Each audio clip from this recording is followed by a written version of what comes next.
Well, hello everyone, and it may look like a nice, beautiful, sunny day outside, but I can assure you it is freezing. I took the day off and I was going to do an adventure, but then when I woke up it was -8 degrees outside. Most of the indoor stuff is closed up and the outdoor stuff is just not going to happen today. It reminded me of an adventure I went on during when I did Tommy Travels the Second, when I thought I was going to do one adventure, but it didn't work out. But since I was out with my camera, I said, I'm going to find some type of adventure to do today. And sometimes those are the more interesting things in life. When you think you're going one place and life turns everything around and you wind up somewhere way more interesting and fascinating than you ever thought. That's the lesson in this video that I'm bringing from Tommy Travels the Second over here to Tommy Travels. Thank you guys so much for all the support that you've given me through all of the stuff that's been going on over the last year. And I hope you enjoy this cool video. It's one of my favorites from that channel, so come on you guys, let's go see what there is to see. It looks like we've come across this concrete something. I don't know if it's a bear cub or a cat or what exactly it's supposed to be, but it's keeping an eye on things out front today. And welcome to another edition of Tommy Travels the Second. We are at this beautiful building here in St. Paul, Minnesota today. And why? Because I woke up this morning and said, hey, let's learn something new today, which is always a good thing to do if you can. And so I went on the internet and searched museums near me and tried to find the one that I would know the least about. And so I did just that. I found a place called Empowered Percussion Cajun Drums. It is supposed to be in this building right here, and I have no idea what that means or what those are or anything like that, but it sounds like it'll be a good learning experience for all of us. Unless you know everything about that topic, in that case you might just want to move forward, but that's what we're going to check out today. If you're brand new to this channel, go ahead and hit subscribe so you don't miss out on a thing. You guys come along with me and let's go see what there is to see.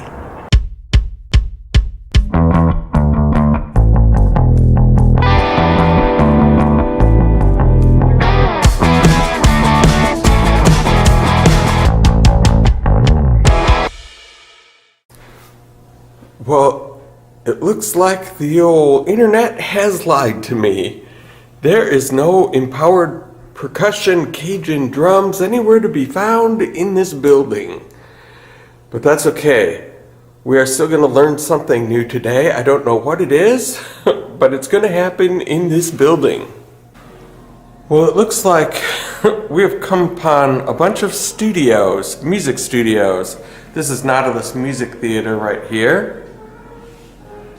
There is a fine piece of art hanging though, right here, so I thought I would show this. I'm not sure, this adventure might be a bust today, but we'll see. I'm gonna keep looking around and see what we can learn. So the Cajon drums thing is kind of a bust here today, but I said we're gonna learn something new, and we did find the business Leatherworks in this building, and I have come across Nathan right here. Hi. Hello Nathan, welcome Hi. to Tommy Travels the Second. Thank you very much. And so I thought we would learn a little bit today about what goes on here in this building. Sure. So this is Leatherworks. It looks like you guys do, the name is pretty obvious. You do some wallets and purses, bags. Yeah, a few different styles of bags, leather, canvas. Shelves are getting a little low right now from the holidays, but yeah, we have about 15 different wallet styles and different key fobs and eyeglass cases, some different accessories, and 35 products altogether. Wow. And then belts as well. Including some bats over here. Yep, the bats are kinda made by cool. our friends at Pillbox. We do the leather wrapping on the handles. Oh, okay. Yeah, That's great. So how long have you guys been around? since 1999. Wow. Yeah. In this location? We've been in this location for almost 7 years. Started in our garage 1999. Just started growing in the last 10 years or so. And Oh my moved goodness. down here, yeah.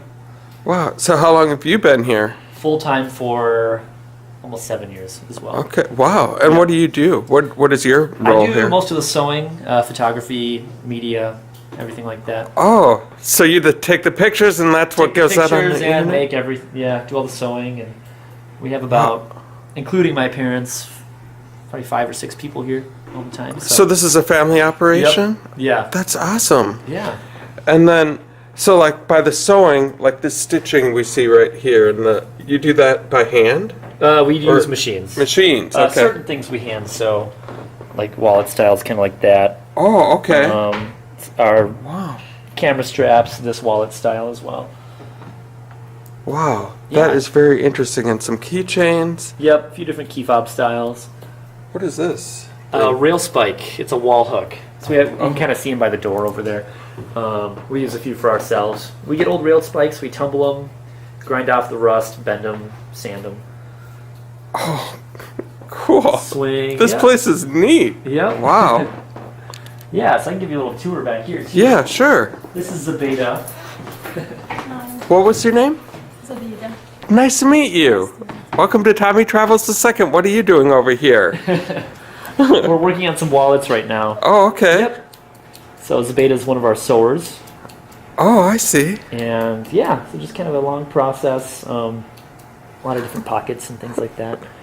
So we bring everything up here and we imprint over here. So I was just imprinting for a company called Ascot Finlayson in Yeah. Minneapolis. So we mount the dies up here, get everything, kind of heat and pressure, imprints the logo on there. Oh, wow. So we're working on a run of that for now. It's my dad Kent over there. Hello. Welcome to Tommy Travels II. Are you the owner then? The head honcho? Yep, yeah. And then mom's just out doing Okay. some deliveries right now. Perfect. And then I kind of hang out over by the Mitzi over here. Okay. So I don't have anything to sew right now All right. on deck, but yeah. So I just kind of spend most of my time right over here sewing and Wow. yep. So kind of industrial sewing machines and all of our thread colors up there. This is a smaller hot stamping machine. That's more of a manual press. Oh, I see. Okay. Yeah. We don't really use this one anymore, but That was your first sewing machine yeah, that we started keep the it here. company. It was it's over 100 years old. Oh my We goodness. had to get the manual for it off the Smithsonian website. Oh, So- wow. Yep. Yeah, and then he slapped a motor on it because it was one of the old foot crank ones. So, yeah. Wow. But Nathan, it was a pleasure meeting you. Yeah, good to meet you too. Thank you so much for being on Tommy Travels II today, and I wish you guys the best of luck with Thank you. everything. Thank you very much. All right. Oh my gosh, you guys. I'm going to learn a bunch of new things today. We were just over at Leatherworks, and then I came across this open studio here and met the artist himself. And your name? Michael Ball. Nice to meet you, Michael Ball. Welcome to Tommy Travels II. Thank you, Tommy. And so, what do we have here today? This is paleosteological interpretation, Wow. which basically means ancient bone art. Okay. 'Cause I believe all art is an interpretation. Yeah. So what I do is I create imaginary skeletons. I create skeletons of imaginary animals. And as I do that, I also create documentation for them. So there's a story that goes with each piece, and I think it enhances the experience. Yes, absolutely. People walk in and they see these skeletons and they assume that they're dinosaurs. But when I started doing this, I used mammal bones. And because I wanted my creatures to have integrity within their universe, I decided to make mammals rather than dinosaurs.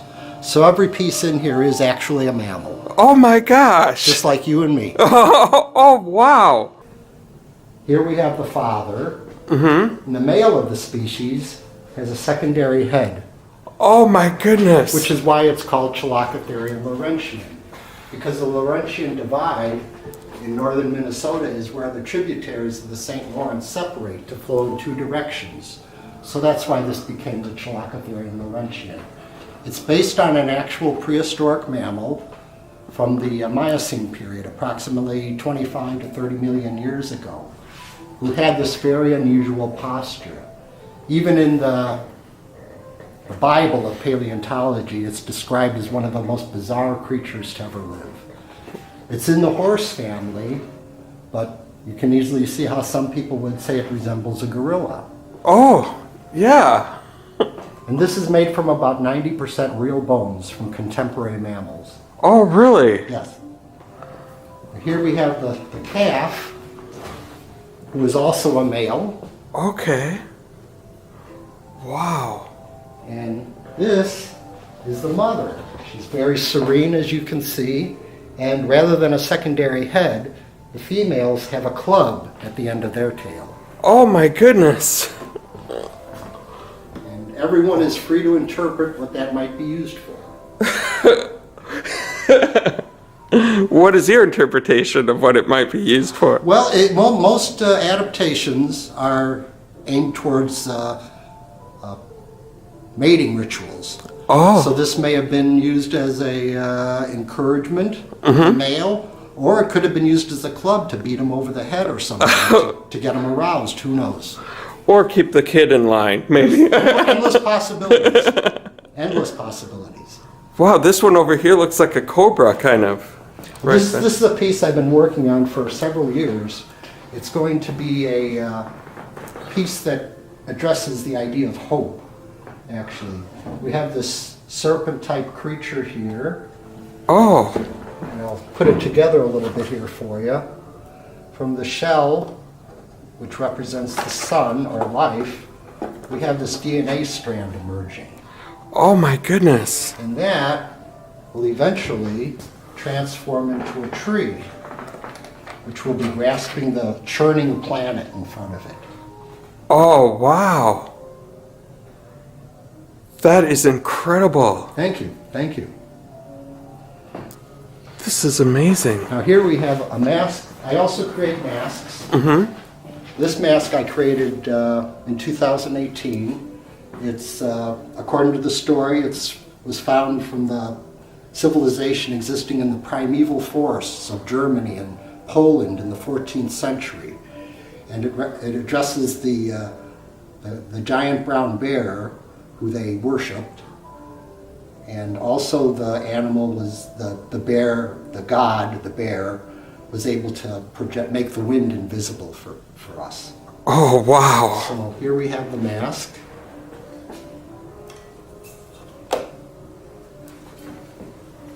Oh my goodness. That is cool. Thank you. Wow, that's awesome. And this is made primarily with paper mache.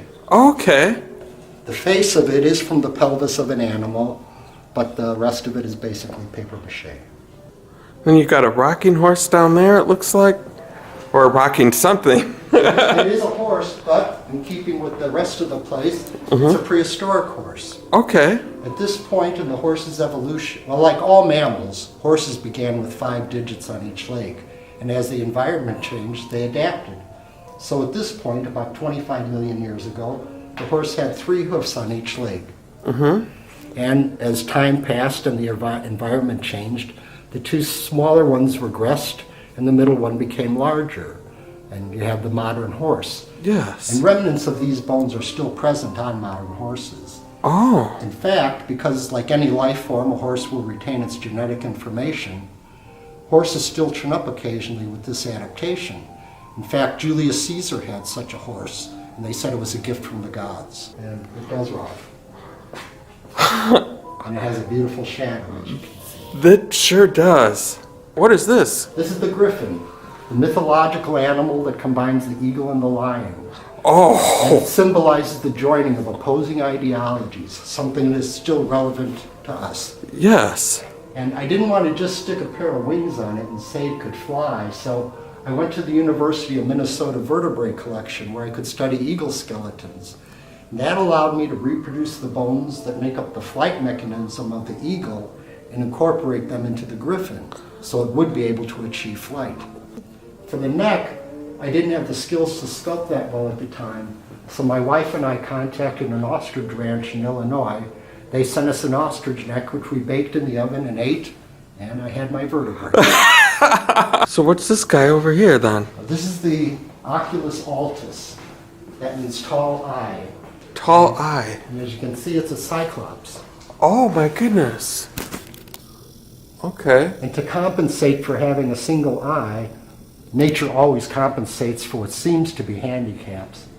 It has enlarged acoustic bullae at the back of its skull, which would have given it extraordinary hearing, which would help it in its balance, and of course, it's being alert to predators coming from behind. Boy, that is amazing. So did you have to go to, do you have education or training? I have no training in any aspect of this. No, really? I'm self-taught and strongly encouraged by my wife. Another piece that I've been working on for many years and trying to raise funds for is this here. It'll be a bike rack based on the Cholocatherium. You'll park your bikes in the rib cage, and it'll be made of bronze. And so you can see it will be the coolest bike rack in the world. Absolutely. This is the skull. Has a Okay. bony crest suggesting the form of a bike helmet. Oh, I see, yeah. And like I said, it's in the horse family, so you'll recognize some horse characteristics. But I believe that this bike rack, it's just waiting for the right person to come along. It shares my vision. I think that is a great idea. I do too. And if you guys are interested in Michael Ball's work, michaelball.com, and there's the email address right here for you. And so please make sure to check him out because this stuff is amazing. All the stories are on the website. Oh, perfect. Yes. So you can get even more background information at michaelball.com. This is the model for a piece that was installed permanently at the Union Depot. Oh, my The goodness. full-size piece is 4 feet by 6, and it basically speaks to the creation of the Great Northern Railway. Okay. We have the prehistoric horse, Pherohippus, which means iron horse, which of course was a slang for the locomotive. And here is a relative of the Rocky Mountain goat, which is the symbol of the Great Northern Railway. So here we have the two forces of nature joining to create the Great Northern Railway. Oh, my gosh. I'm so glad that I came in here to meet you. It is absolutely wonderful. Thank you. Thank you so much for being on Tommy Travels II, and I wish you the best of luck with everything. I need that. Thank you very much. Thank you. Wow, you guys. This certainly turned out to be a very educational episode of Tommy Travels II. Oh my goodness. We started off to learn something new today, and we certainly did. And one thing that we learned, that empowered percussion cajon drums is pronounced cajon and not Cajun, as I was pronouncing it earlier. And it is in this building, but it doesn't look like it's open, and I'm not sure what's going on there, but we ran into a couple of great adventures today where we learned a lot of things. And if you liked what you saw here today, go ahead and hit like on my YouTube channel. And while you're at it, go ahead and hit subscribe and the little bell notification next to it. It just gives you future updates on videos that are yet to come. And you guys, if you want to keep track of my other channel, Tommy Travels, that's my main weekly channel. You can do that. There'll be a link in the descriptions. And thank you so much for hanging out with me today. I hope to catch you on the flip side.